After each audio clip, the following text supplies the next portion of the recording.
Assalamualaikum warahmatullahi wabarakatuh. Alhamdulillahi rabbil alamin. Allahumma salli wa sallim ala sayyidina wa maulana Muhammadin wa ala alihi wa sahbihi ajma'in. Rabbi israh li sadri wa yassir li amri wa hlul 'uqdatam min lisani yafqahu qawli wasadil lisani wahdi kalbi bihaqqi sayyidina Muhammadin sallallahu alaihi wasallam. Subhanaka la ilma lana illa ma 'allamtana innaka antal alimul hakim. Amma ba'du. Alhamdulillah, puji syukur kepada Allah Subhanahu wa taala. Allah masih memberikan kita nikmat iman, nikmat kesempatan, nikmat kesehatan, di mana kita masih diberikan taufik wal hidayah untuk beribadah kepada Allah. Salah satu pemberian nikmat yang paling besar dari Allah terhadap hambanya yaitu nikmat ketaatan dan nikmat kesehatan. Jadi Allah masih memberikan kita kebahagiaan dengan memberikan nikmat sehat dan nikmat ketaatan. Kita tadi sudah melaksanakan sholat maghrib berjamaah, kemudian dilanjutkan majelis ilmu. Kemarin kita baca di dalam kitab, waktu di Masjid Sipanggawat, kita ngaji kitab Risalatul Mu'awana, kitabnya Imam Haddad. Di situ ada seorang murid bertanya kepada gurunya, ya Syekh, mana yang afdal, ibadah puasa di tengah hari, puasa di siang hari, atau menghidupkan malam dengan ibadah bainal maghrib wal isya, antara maghrib dan isya.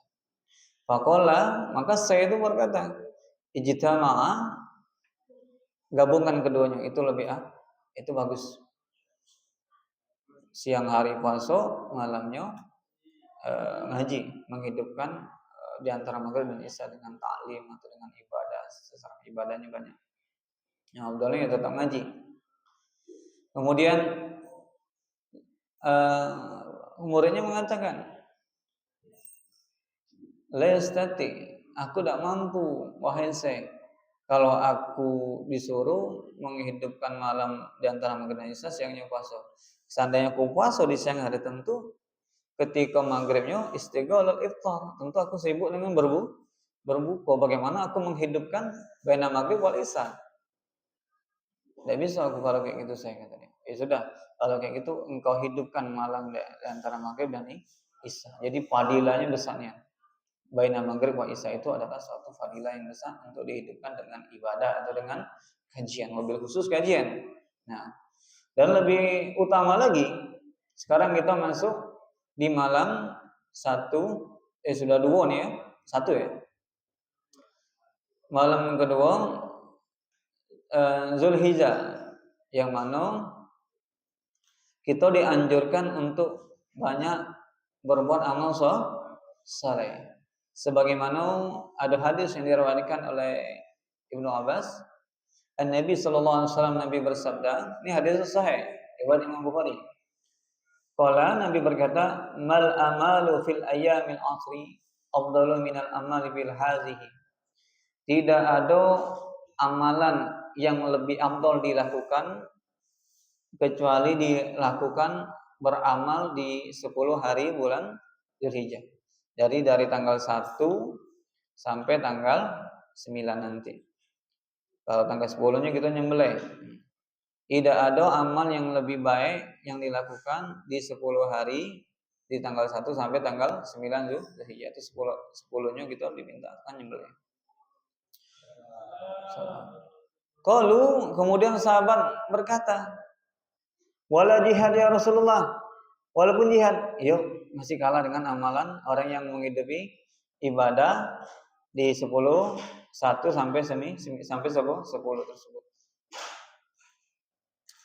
Wala jihad, kata Nabi, illa kecuali rajulun kharaja yukhatiru bin nafsihi wa malihi falam yarji bi syai'in. Kecuali ada seorang laki-laki yang berperang dengan jiwanya dan dia tidak balik lagi dan dia berperang dengan jiwanya dan harta dan dia tidak mengharapkan sesuatu kembali lagi. Baru seimbang dengan orang yang beribadah di 10 di tanggal 1 sampai tanggal 10 tersebut. Nah, jadi kita diminta untuk banyak beramal soleh. Amalnya ya banyak. Salah satunya berpuasa, tilawatil Quran, ngaji lebih afdol. Ngaji ini fardu ain, lebih ditingkat lebih afdol. Kemudian qiyamul lail, sedekah. Nah, ini dilipat ganda kan? Karena di bulan-bulan di hari yang dianjurkan untuk beramal, itu tanggal 1 sampai 10. Nah, jadi diminta yang mampu puasa silakan puasa. Nah, cuman ada puasa yang paling bagus yang dianjurkan. Saumu yaumul Arafah. Nanti di tanggal 9 dan sebelumnya ada tanggal 8 tarwiyah. Nah, kalau yang di Arafah ada hadisnya. Nabi bersabda, "Saumu yaumul Arafah yukafiru sanatan madiyah wal mustaqbal." Orang yang berpuasa di tanggal 9 Arafah itu dihapuskan dosanya 2 tahun, setahun yang lalu sama setahun yang akan datang. Setahun yang berlalu dan setahun akan datang. Nah, jadi dianjurkan benar untuk berpuasa wabil khusus di 8/9. Kadang ini semangatnya sekarang, puasa ada tanggal 1, 8/9-nya udah puasa. Ini keliru. Yang utama itu 8/9 karena ada anjuran di situ, penekanan. Bahkan hadis Nabi mengatakan, jari Arafah. Jadi 10 hari ini kita istilah ibadah-ibadah hari-hari kita ya dengan ngaji. Tidak mampu puasa ya baca Quran, tidak mampu baca Quran ya sedekah, tidak bisa sedekahnya juga zikir, perbanyak amal sholat, duha, witir gitu, qiyamul lail. Karena kita dianjurkan untuk beribadah, beramal soleh di 10 dari tanggal 1 sampai tanggal 10. Pas tanggal 10 nanti Idul Adha, ibadah yang paling afdal adalah iraqatud dam, menumpahkan darah, yaitu berkorban. Nah, kalau tanggal 10 ibadah yang paling afdal adalah berkorban. Itu yang paling afdal, kalah sama yang lain-lainnya. Sedekah pun kalah kecuali berkorban. Seandainya dia nyumbangnya banyak tapi tidak berkorban, tetap pahala yang korban besar karena ibadah yang dianjurkan pada saat itu adalah berkorban. Kemudian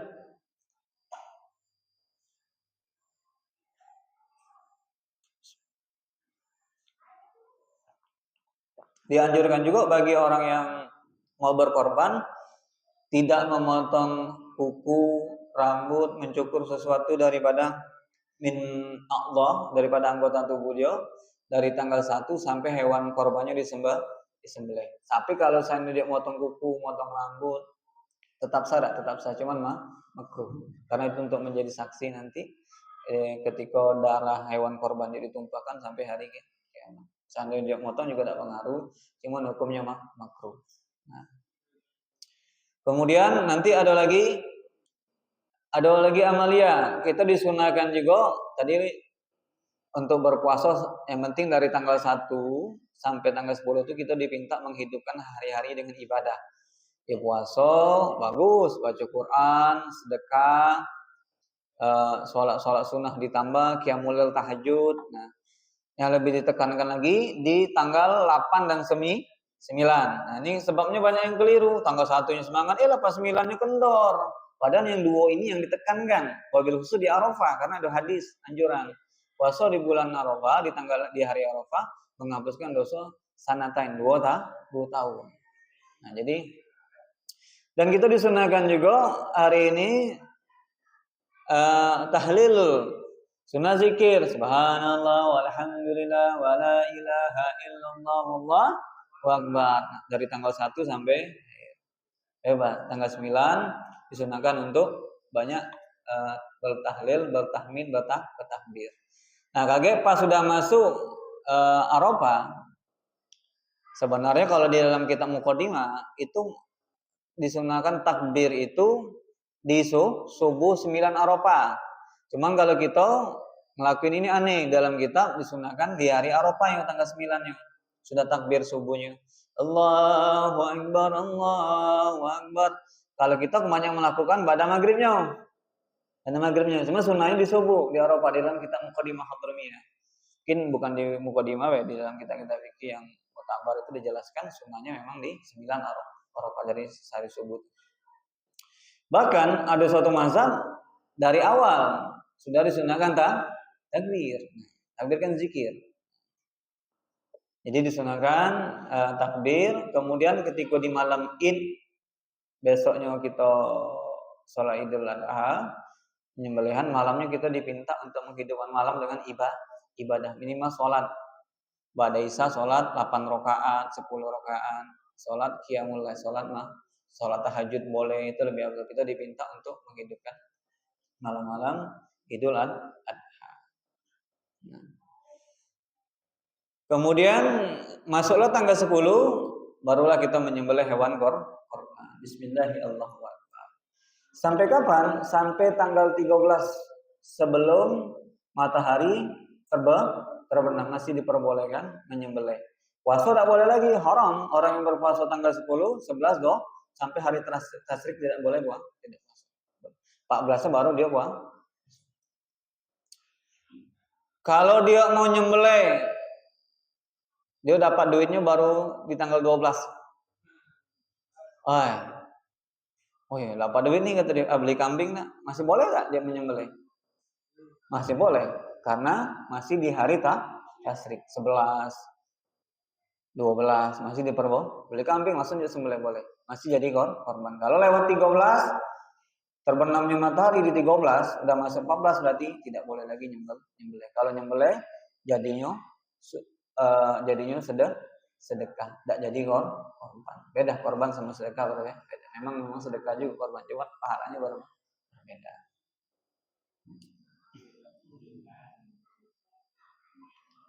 Itulah ada beberapa amalia yang kita dipinta di bulan Zulhijjah tanggal 1.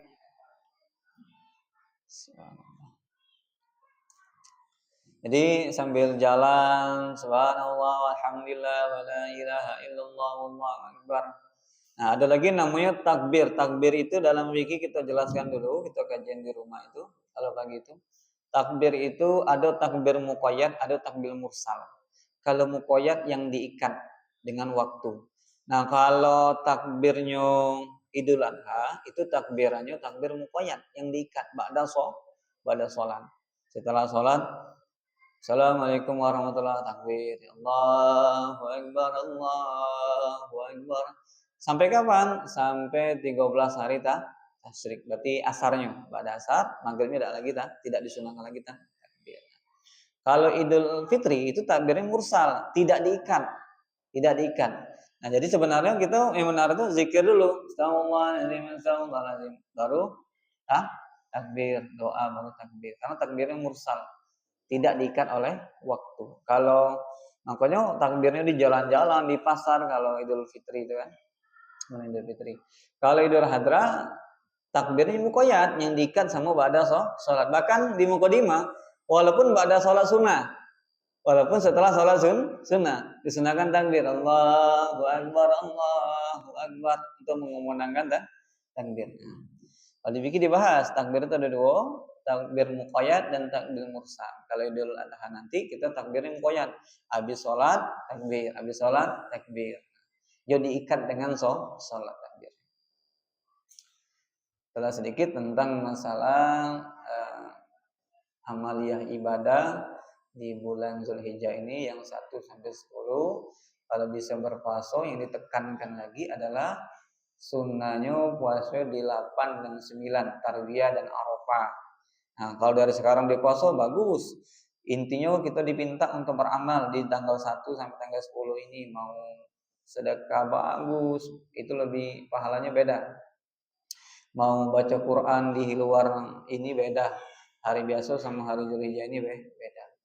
Siap ditambah lagi duhanya, qiyamul lail, jangan tinggalkan. Jadi kita dipinta untuk beramal soleh di tanggal 1 sampai 10.